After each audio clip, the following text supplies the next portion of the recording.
రాజ్యాంగం మొత్తం ఎంతమంది రాశారు సార్? 286 మంది రాశారు. 286 మంది. బయట ఒరిజినల్ రాజ్యాంగం వినండి, ఒరిజినల్ రాజ్యాంగాన్ని దాదాపు ఒక 2-3 కేజీస్ ఉంటుంది వెయిట్. అది పార్లమెంట్ మేము కొనుకొచ్చుకున్నాం దాన్ని ఒరిజినల్ కాపీని తీసి లాస్ట్కి చూస్తే 286 మంది సంతకాలు ఉంటాయి. అందులో ఒక సంతకం అంబేద్కర్ది. కామెడీ అంటే ఎంత కామెడీ అనిపిస్తాయంటే, ఈ 75 సంవత్సరాలుగా అంబేద్కర్ రాజ్యాంగం రాసిన చెప్తే పిచ్చ కామెడీ ఇస్తుంది. అంటే జస్ట్ ఒక డ్రాఫ్టింగ్ కమిటీకి చైర్మన్ అంతే. ఇప్పుడు రాజ్యాంగ కమిటీ చైర్మన్ ఎవరు అన్నాం అనుకో, అంబేద్కర్ ఇష్టం అంటే తెలుసా, అంబేద్కర్ అంటారు. తోడరా నీకు చెప్పింది. రాజ్యాంగ కమిటీ చైర్మన్ బాబు రాజేంద్ర ప్రసాద్. ఈయన డ్రాఫ్టింగ్ కమిటీ చైర్మన్ మాత్రం. ఆ కమిటీలో 22 కమిటీలు, ఆ 22 కమిటీలో మరి ఇంకో 10 సబ్ కమిటీలు ఉన్నాయి. ప్రతి కమిటీకి ఒక చైర్మన్ ఉన్నాడు. అవును, అందులో డ్రాఫ్టింగ్ కమిటీ. ఇప్పుడు అరే ప్రసాద్, నీకు ఇవాళ ఇంత స్వేచ్ఛగా మాట్లాడి టీవీ ఛానల్ మాట్లాడుతున్న నీ హక్కులు నీకు ఇచ్చింది ఎవడో తెలుసారా? అంబేద్కర్ అంటాడు. ఎవడా నీకు చెప్పింది? హక్కుల కమిటీకి చైర్మన్ ఎవరా? సర్దార్ వల్లభాయ్ పటేల్. సర్దార్ వల్లభాయ్ పటేల్ మన హక్కులు ఏ విధంగా మన ప్రాథమిక హక్కులు ఇవన్నీ కూడా రాసింది సర్దార్ వల్లభాయ్ పటేల్. అందరూ ఏమంటారు? అంబేద్కర్ అంబేద్కర్ అంటారు.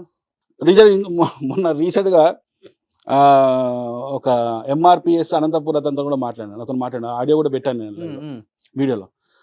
ఆయన ఎంత అంటే అంబేద్కర్ పాపం ఇక వాళ్ళను తిట్టాలంటే కూడా ఒక్కోసారి అనిపిస్తుంది, వీళ్ళను రాంగ్ ట్రాక్లో తీసుకుపోయి వీళ్ళందరూ అని చెప్పేసి అనిపిస్తుంది ఒక్కోసారి. రిజర్వేషన్ తీసుకొచ్చింది అంబేద్కర్ అట. అసలు అంబేద్కర్కే రిజర్వేషన్ ఇచ్చే దేశం ఇది. అంబేద్కర్ పుట్టక ముందు ఈ దేశంలో రిజర్వేషన్ ఉండే. 75 సంవత్సరాల నుంచి మారని రాజ్యాంగం ఈ రోజు అమారా ప్రసాద్ గారి వల్ల 75 సంవత్సరాల్లో చాలా మారిందండి. మారలేదని జిల్లాల స్థాయి నుంచి మండల స్థాయి నుంచి కమిటీలు కూడా ఏర్పాటు చేయాలి అన్నారు. కాబట్టి ఒక్క నిమిషం రోషన్ గారు, రాజ్యాంగం మారలేదు అన్నది అబద్ధం అండి. రాజ్యాంగం యొక్క స్వరూపాన్ని కంప్లీట్ గా మార్చారు. ఎందుకంటే సోషలిస్ట్ సెక్యులర్ అనేది మొదట్లో అంబేద్కర్ గారు రాజ్యాంగం రాసినప్పుడు లేదు. ఆ పీఠికలో ఉన్న టర్మ్స్ ఏవైతే ఉన్నాయో అవి రాజ్యాంగం యొక్క స్వరూపాన్ని తెలియజేస్తాయి. అలాంటిది 1976లో 42nd అమెండ్మెంట్ ద్వారా మొత్తం సోషలిస్ట్ సెక్యులర్ అనే పదాలు యాడ్ చేసి రాజ్యాంగం యొక్క మౌలిక స్వరూపాన్ని మార్చేశారు. ఇది కాకుండా రాజ్యాంగాన్ని 120 అమెండ్మెంట్స్ చేశారు ఇప్పుడు దాకా. ఇంకా ఎన్నో మారుస్తున్నారు. కానీ రాజ్యాంగాన్ని మార్చాలి అనే మాట రాగానే మాత్రం ఈ అంబేద్కరిస్టులు ముసుగులో ఉన్న వాళ్ళు కావచ్చు, లేకపోతే ఫేక్ అంబేద్కరిస్టులు కావచ్చు, కొంతమంది రెచ్చిపోతూ ఉంటారు. అరే రాజ్యాంగాన్ని మార్చాలంటావని. చివరికి మన కేసీఆర్ గారి మీద కూడా పెద్ద రివోల్ట్ తీసుకొచ్చారు. సరే మారుస్తాడు మార్చకపోతాడు తర్వాత విషయం అండి. అసలు మార్చాలి అని నేను కోరుకోవటం, ఆ కోరికను నేను ప్రకటించుకోవటం అంత పెద్ద నేరమా? ఈ దేశంలో మాట్లాడితే మాకు వాక్ స్వాతంత్రం ఉందని హిందూ ధర్మాన్ని తిడతారు, మతాలను తిడతారు, దేవుళ్ళని తిడతారు. కానీ మాకు రాజ్యాంగాన్ని మార్చమని అడగటం మాత్రం ద్రోహమా? ఏం మాకు లేదా వాక్ స్వాతంత్రము?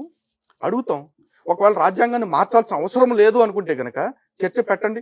ఎందుకు మార్చాలో మేము చెప్తాం, ఎందుకు మార్చొద్దో మీరు చెప్పండి. ఎవరి వాదన నచ్చుద్దో ప్రజలకు చూస్తారు. అరే ప్రజాస్వామ్యం అంటేనే చర్చలు కదా. అసలు చర్చకే తావు లేకుండా బెదిరింపులు ఏంటి, భయపెట్టాలి ఏంటి, చంపేస్తానంటే ఏంటి? పైగా అంబేద్కర్ గారి విషయంలోకి వచ్చేప్పటికి అంబేద్కర్ గారు ప్రపంచ మేధావి, ఆయన రాసిందనే తప్పు పడతావా అంటారు.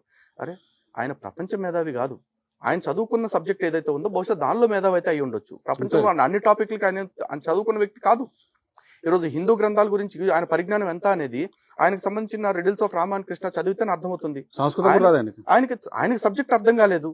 అదే riddles of Rama and Krishna రాసే ముందు మా బోటోళ్ళని ఎవరన్నా అడుగుంటే ఖచ్చితంగా అనుమానం ఉండేది కాదు. యాంటీ అంబేద్కరిస్ట్ అవడానికి కారణం యాంటీ అంబేద్కర్ బలమైన కారణం ఎక్కడ మీకు ఆ విత్తనం మూలం కాదండి. ఇప్పుడు మాకు ఇంతకాలం ఏం చేసినామంటే అంబేద్కర్ని చూపించిన కోణం ఉంది కదా, అది ఇదే కావచ్చేమో. ఇదే కావచ్చు. ఇప్పుడు మీకు చిన్న ఎగ్జాంపుల్ చెప్తా. ప్రపంచ విజేత ఎవడు అన్నాం అనుకో, తక్కువ చెప్తాం అలెగ్జాండర్ అని. కానీ వాడిని భారతదేశం మీద దండయాత్ర చిత్తుగా ఓడగొట్టిన రాజు పేరు తెలుసా? అది వాడు మొత్తం మన పాఠ పుస్తకాలు లేదు. కానీ ప్రపంచ విజేత అని చదువుకుంటున్నాం. పురుషోత్తముడు మన భరతుడు ఈ దేశానికి ఇవాళ భారత్ అని పేరు పెడుతున్నాడు. ఆ ఆయన ఎంత పెద్ద రాజు, మొత్తం ప్రపంచాన్ని జయించిన రాజు ఆయన. ఒకరికి తెలుసా? అంటే మనకు తెలియకుండా మనకి ఎన్నో నేర్పించి రాంగ్ ట్రాక్లో తీసుకెళ్ళారు. ఇవాళ అసలు నిజమేనా అని చెప్పి మేము ఆ కరోనా పుణ్యం, అదంతా కరోనా పుణ్యం. అది ఆ కరోనా టైం అప్పుడే మీకు కూడా స్టడీ చేయడానికి జ్ఞానోదయం కలిగింది. ఆ కరోనా రావడం ఏమో కానీ ఈ బుక్స్ చదివే అలవాటు బాగుంది. ఈ కరోనా టైంలో వేసినామంటే మొత్తం అంబేద్కర్, మన ధర్మశాస్త్రం, రాజ్యాంగం దీని మొత్తం కూర్చున్నాం ఇక.